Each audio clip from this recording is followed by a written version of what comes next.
दोस्तों, credit card का due payment करने के टाइम एक ऑप्शन दिया जाता है, वो होता है मिनिमम अमाउंट ड्यू यानी कि MAD।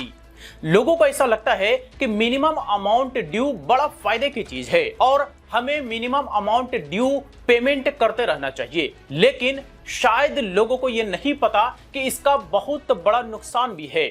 आपको सिर्फ और सिर्फ सामने के फायदे दिख रहे हैं, लेकिन जो पीछे का बड़ा नुकसान होता है शायद इस बारे में लोगों को नहीं पता होता। तो आज हम उसी मिनिमम अमाउंट ड्यू यानी कि MAD के डिसएडवांटेजेस के बारे में बात करेंगे। देखिए, एडवांटेजेस तो लोगों को लगता ही है कि भाई हमने MAD पेमेंट कर दिया तो चलो हमारा इस महीने का जो पेनल्टी लगना है वो नहीं लगेगा, ये बेनिफिट है। लेकिन जो बड़े डिसएडवांटेजेस है, जो नुकसान है, इसके बारे में लोगों को शायद अंदाजा नहीं होता, पता नहीं होता। तो चलिए बारी बारी से MAD के डिसएडवांटेजेस के बारे में जानते हैं।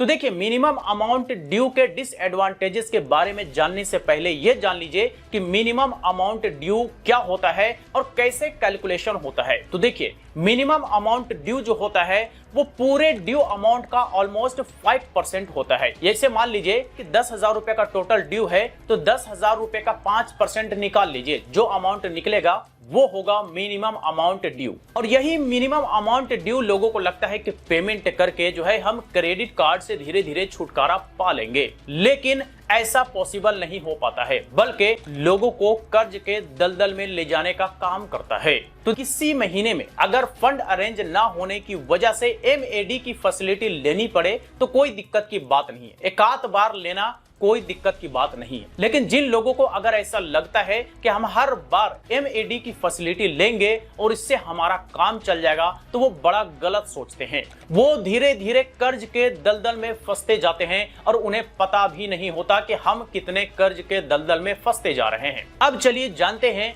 मिनिमम अमाउंट ड्यू यानी कि MAD के डिसएडवांटेजेस के बारे में। ये जो आप मिनिमम अमाउंट ड्यू पेमेंट करते हैं, दरअसल ये अमाउंट जो एडजस्ट होता है वो आपके ड्यू अमाउंट के इंटरेस्ट में एडजस्ट होता है, ना कि प्रिंसिपल अमाउंट में। तो जब जब आप MAD पेमेंट करते हैं तब तब आपका जो टोटल अमाउंट ड्यू होता है उसमें लगे इंटरेस्ट को एडजस्ट किया जाता है और आपका जो प्रिंसिपल अमाउंट, जो मेन अमाउंट होता है, वो एज इट इज पड़ा रहता है। यानी कि प्रिंसिपल अमाउंट में कोई चेंजेस नहीं आता है, चाहे आपने कितने महीनों तक लगातार मिनिमम अमाउंट ड्यू पेमेंट किया है। तो यह सबसे बड़ा नुकसान है कि आपका प्रिंसिपल अमाउंट कभी नहीं घटता। जब जब आप मिनिमम अमाउंट ड्यू पेमेंट करते हैं, सिर्फ और सिर्फ आपका इंटरेस्ट ही कटता है। अगला डिसएडवांटेज कि आपका जो अमाउंट ड्यू होता है उस पर हर महीने टोटल अमाउंट पर इंटरेस्ट लग रहा होता है, और ये जो इंटरेस्ट होता है ये चक्रवृद्धि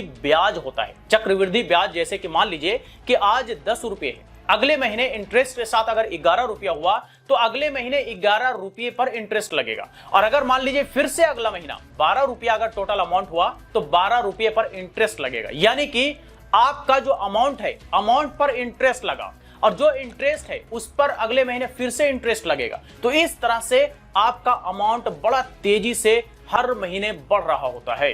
अगला डिसएडवांटेज कि आपका जो क्रेडिट कार्ड होता है, अगर आप minimum amount due regular payment कर रहे हैं तो आपको इंटरेस्ट फ्री क्रेडिट की फैसिलिटी नहीं मिलती है, और जब भी आप कुछ भी उस दौरान परचेज करते हैं तो हर एक परचेज पर परचेज वाले दिन से ही उस पर इंटरेस्ट लगना शुरू हो जाता है। यानी कि जो 40-45 दिनों का पहले समय मिला करता था, वो चूंकि मिनिमम अमाउंट आप ड्यू कर रहे हैं तो उस पर आपका किसी भी तरह का इंटरेस्ट फ्री की फैसिलिटी नहीं मिलने जा रहा है। तो यहां पर ध्यान रखने वाली बात यह है कि अगर किसी भी कारणवश रेगुलर MAD पेमेंट कर रहे हैं तो उस दौरान क्रेडिट कार्ड का इस्तेमाल बिल्कुल भी मत कीजिए, क्योंकि चूंकि इंटरेस्ट सेम डे से लगना शुरू हो जाएगा तो आपका अमाउंट धीरे धीरे बहुत ज्यादा तेजी से बढ़ेगा और आगे जाकर के एक बड़ा अमाउंट आपके सामने खड़ा हो जाएगा। अगला और आखिरी डिसएडवांटेजेस, सिबिल स्कोर पर इंपैक्ट। देखिए कहीं ना कहीं लोगों को ऐसा लगता है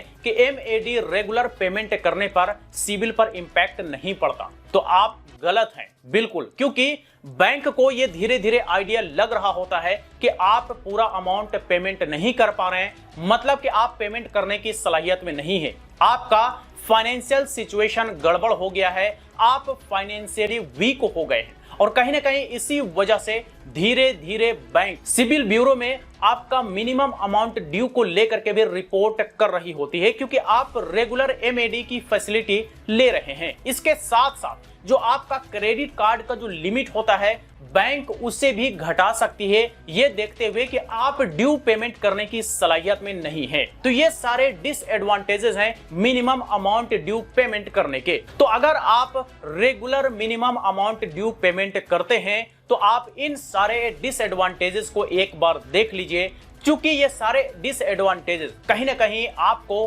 कर्ज के दलदल में धकेलने का काम करता है। और जितना डिले आप करते हैं, जितना लंबे समय तक रेगुलर आप एमएडी पेमेंट करते हैं, उतना ज्यादा आपका अमाउंट बढ़ता जाता है और आप उस अमाउंट को भी रीपेमेंट करने की सलाहियत में नहीं होते हैं। तो बस यही कुछ था आज के इस वीडियो में। इससे रिलेटेड कोई सवाल हो, क्वेरी हो तो आप हमें कमेंट बॉक्स में लिख करके पूछ सकते हैं। वीडियो अच्छा लगा हो तो लाइक करें, ज्यादा से ज्यादा लोग साथ शेयर करें और इसी तरह के वीडियोस के लिए हमारी यूट्यूब चैनल को भी सब्सक्राइब करें।